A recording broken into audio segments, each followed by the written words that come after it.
so we are finishing memory with why we forget things.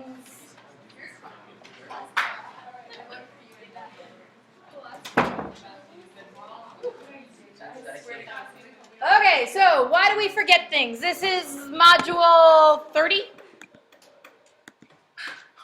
Okay, so one reason why we may forget things is that we didn't encode them very good in the first place. Okay? So encoding failure. Encoding failure is when you don't notice something, so you don't remember them.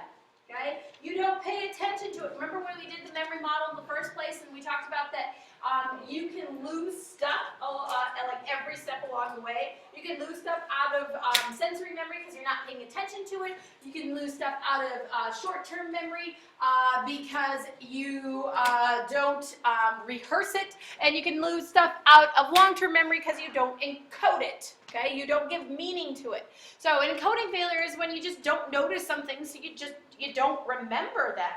Okay? You don't pay attention to it.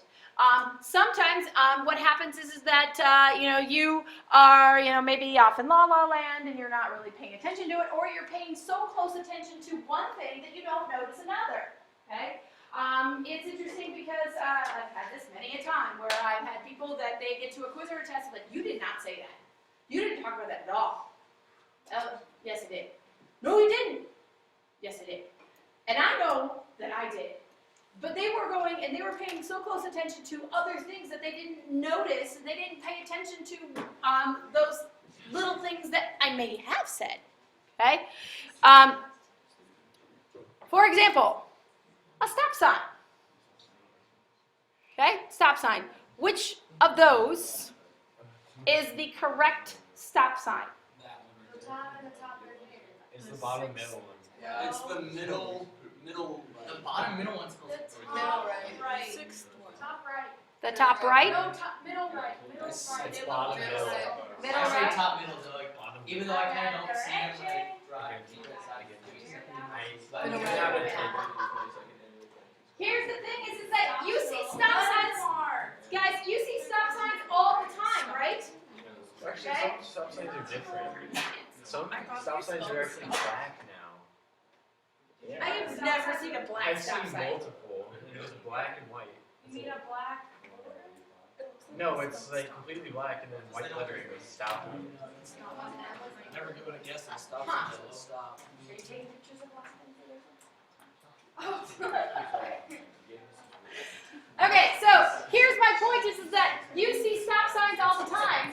Do you really pay that close of attention? I mean, they all generally look right. Which one is it? Is it the bottom middle? Then it's the bottom middle. You better tell us which The middle right. middle Bottom right. middle. She doesn't know. I don't remember, to be honest. It's the bottom. It's the middle. I have to look it up. I don't remember. Look it up. Look it up.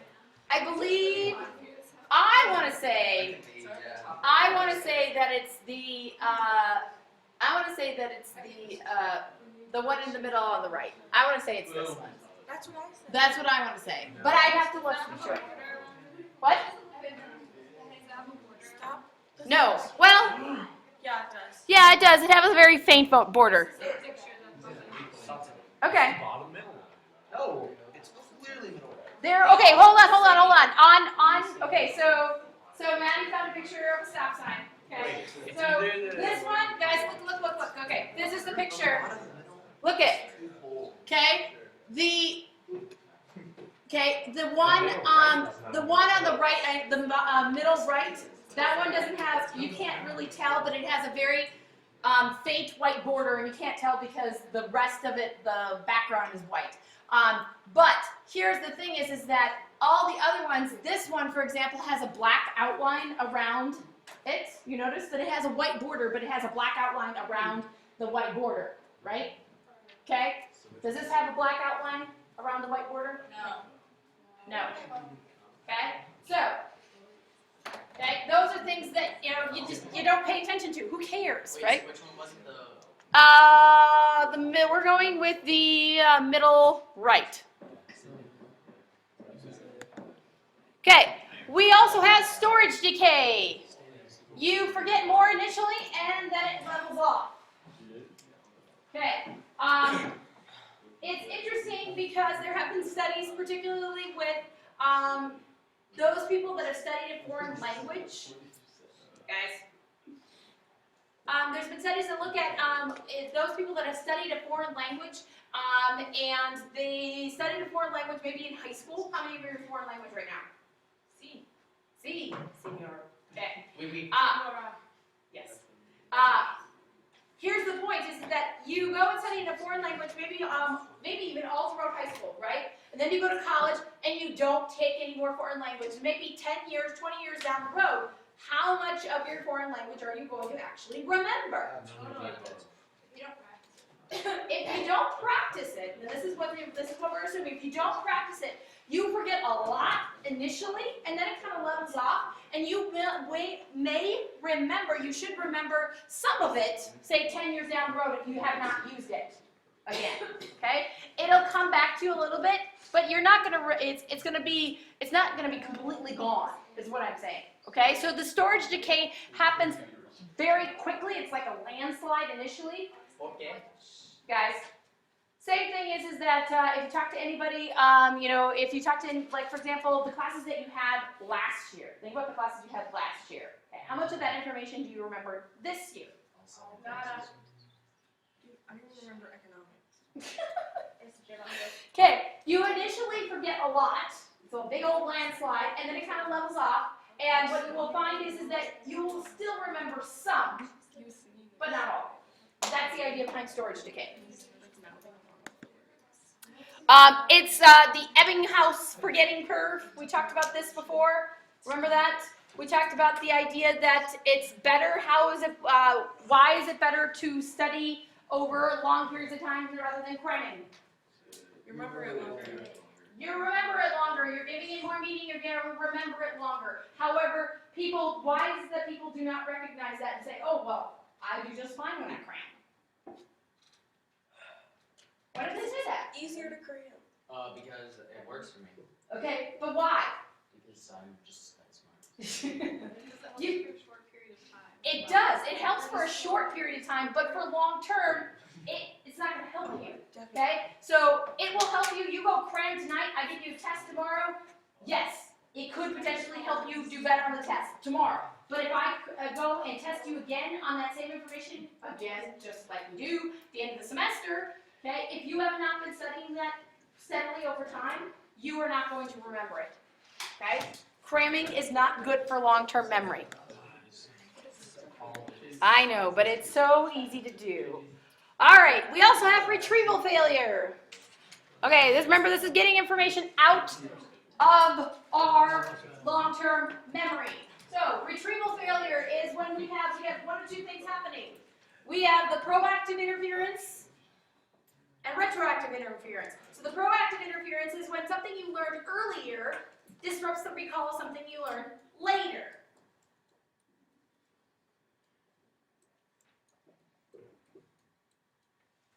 For example, okay, you may have learned earlier, okay, for example, okay, I'll give you, for instance, I am terrible at remembering people's names, especially as it's terrible to admit, but it takes me a long time to be able to remember new students' names. I got all of your names down, obviously, because I've gotten all of you guys for a while. Still working on all of you econ students' names, okay?